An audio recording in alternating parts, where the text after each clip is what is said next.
Le Conseil national de transition adopte des textes majeurs pour l'éducation, les sports et la gouvernance au Mali. Bamako, le 29 mai 2025, le Conseil national de transition, organe législatif de la transition malienne, s'est réuni ce jeudi en séance plénière au Centre international de conférences de Bamako, dans la salle Djeli Baba Sissoko, présidée par l'honorable général des corps d'armée Malik Diaw. Cette session a été marquée par l'adoption de plusieurs projets de loi et d'une proposition de loi essentielle pour le développement du pays.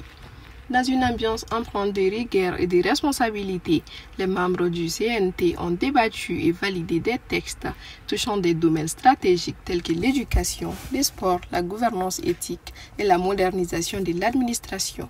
Les textes adoptés sont le projet de loi portant ratification de l'ordonnance numéro 2025-004 PTRM du 7 février 2025, créant les stades omnisports de Kati. Le projet de loi portant ratification de l'ordonnance numéro 2025-005 PTRM du 7 février 2025 relatif au stade omnisport de Koulikoro. Le projet de loi portant ratification de l'ordonnance numéro 2025-003 PTRM du 7 février 2025 créant l'université polytechnique de Bandiagara. Le projet de loi portant création de l'université de Kaï. La proposition de loi portant code d'éthique et de déontologie des membres du Parlement. Le projet de loi portant ratification de l'ordonnance numéro 2025-009 PTRM du 14 février 2025, instituant l'Agence nationale de sécurisation des actes d'état civil, ANSAEC, des infrastructures au service de la jeunesse et de la cohésion sociale. Les projets de création des stades à Kati et Koulikoro s'inscrivent dans une stratégie nationale de promotion du sport, de la jeunesse et de la cohésion sociale. Ces équipements structurants offriront un cadre moderne pour l'expression des talents sportifs et le renforcement des liens communautaires. De façon globale pour le citoyen lambda, qui pourra, dans le cadre du sport de masse, de venir pratiquer ses activités sportives, mais également mener d'autres activités à l'interne. Et je rappelle que les stades sont là pour les activités sportives, mais également pour d'autres types d'événements. Et je pense que cela va nous permettre également, dans le cadre du programme global, le cadre de la rentabilisation de nos infrastructures sportives, de pouvoir avancer pour voir comment, à travers l'appui aujourd'hui de l'unité de partenariat public-privé au niveau de la primature, de voir comment on peut renforcer davantage la collaboration pour rentabiliser nos stades, parce que l'État a investi et il faut trouver le moyen à ce que ces stades puissent se prendre en charge, en tout cas en grande partie. Je pense que ce travail est déjà en cours, des formations ont été déjà faites, des orientations également. Et aujourd'hui, nous voulons, à travers ces différents stades, faire un pas de plus pour renforcer cela. Et nous nous réjouissons vraiment de l'adoption de ces deux projets de loi qui vont nous permettre d'avancer aujourd'hui dans le cadre de notre mission. L'adoption de ces deux textes-là, qui ratifient une ordonnance qui crée le stade omnisport de Koulikoro et le stade omnisport de Kati, est très très importante pour la population et précisément pour la jeunesse. Parce que ça permet à la jeunesse, au lieu de vaquer à d'autres choses, de venir vraiment pratiquer le sport, pratiquer le football, pratiquer la natation et toutes les activités qui sont prévues dans ces stades-là. Donc je pense que c'est très important pour la population. L'enseignement supérieur au cœur de l'aménagement du territoire. La création de deux nouvelles universités à Bandiagara et à Kaï traduit une volonté politique de décentraliser l'offre de formation supérieure. Ces établissements contribueront à une meilleure répartition géographique des opportunités éducatives et à la réduction des inégalités d'accès au savoir. Une gouvernance plus éthique et des services civils modernisés. L'adoption de ces textes permet de faire un maillage territorial important en termes d'offres d'enseignement supérieur dans notre pays. Toutes les concertations nationales que nous avons eues ont recommandé l'accélération de la déconcentration des institutions d'enseignement supérieur public. C'est cet engagement qui a été évoqué par son Excellence le général d'armée Assimi Goïta, président de la transition chef de l'État, lors de sa visite en juillet 2023 à Kaï. Il a annoncé la création de l'Université de Caille et de l'Université polytechnique de Banjagara. Donc nous venons de donner vie à cet engagement qui a été pris par le président de la transition en offrant aux Maliens de nouvelles universités.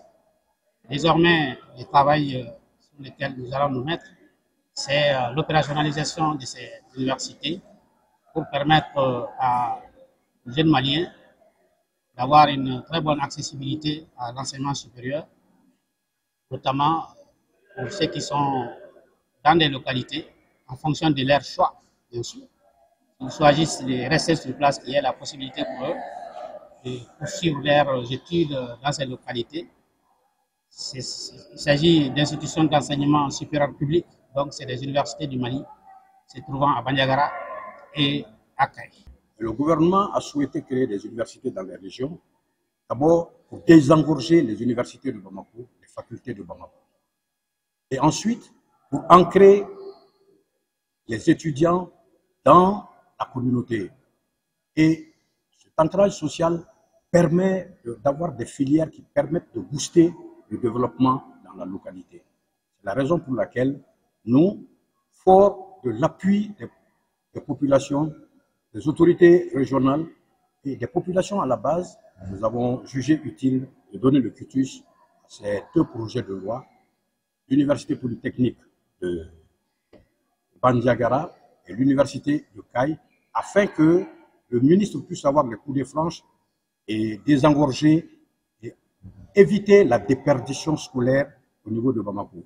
Parce que vous n'êtes pas sans savoir que beaucoup d'élèves ne suivent pas parce qu'ils n'ont pas de parents ici, venus des régions, ils ont des difficultés de logement, les bourses ne tombent pas à point nommé, ils sont obligés de faire des petits boulots de ci, de là pour pouvoir survivre.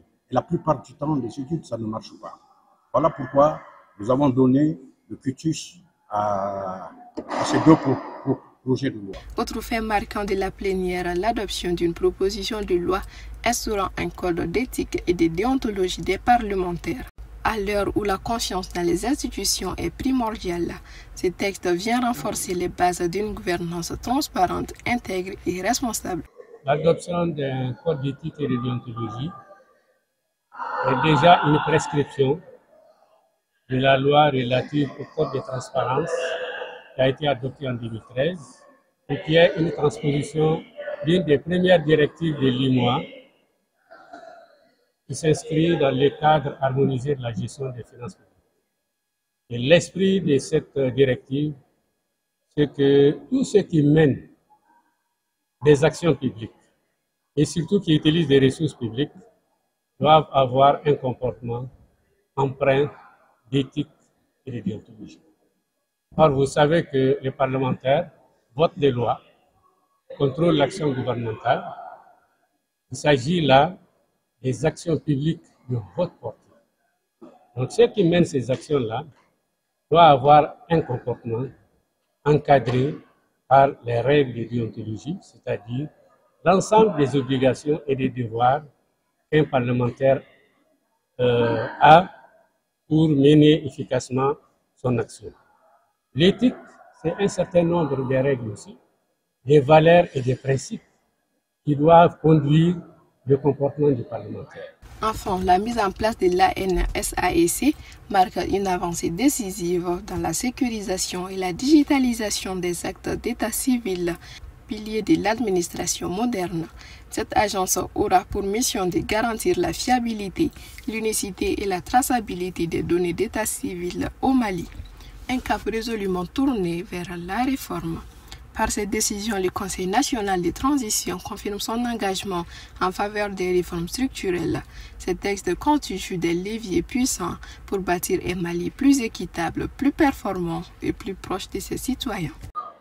C'est une loi qui va nous permettre de renforcer les dispositifs de l'état civil, c'est-à-dire pour non seulement centraliser les données dans un data center, également permettre de sécuriser les actes et pour les rendre fiables. Parce que le problème que nous avons au Mali depuis un certain temps, c'est le problème de fiabilité des actes d'état civil. Or, vous savez que lorsque les actes d'état civil ne sont pas fiables, ça a un retentissement négatif sur l'ensemble des documents de voyage, les passeports, hein, et les documents administratifs comme les cartes nationales d'identité, etc., etc. Donc, c'est vraiment les règles d'état civil, c'est la base, c'est la référence des références. Et si à ce niveau, on ne parvient pas à prendre les mesures de sécurisation de ces actes-là, hein, on ne peut pas atteindre les objectifs. Et donc, le vote de cette loi permet aujourd'hui, par la création de cette agence, de mettre fin à toutes les difficultés qu'on a connues jusqu'ici, de surmonter tous les défis pour faire face aux préoccupations des Maliens. C'est bien à l'intérieur qu'à l'extérieur d'ailleurs.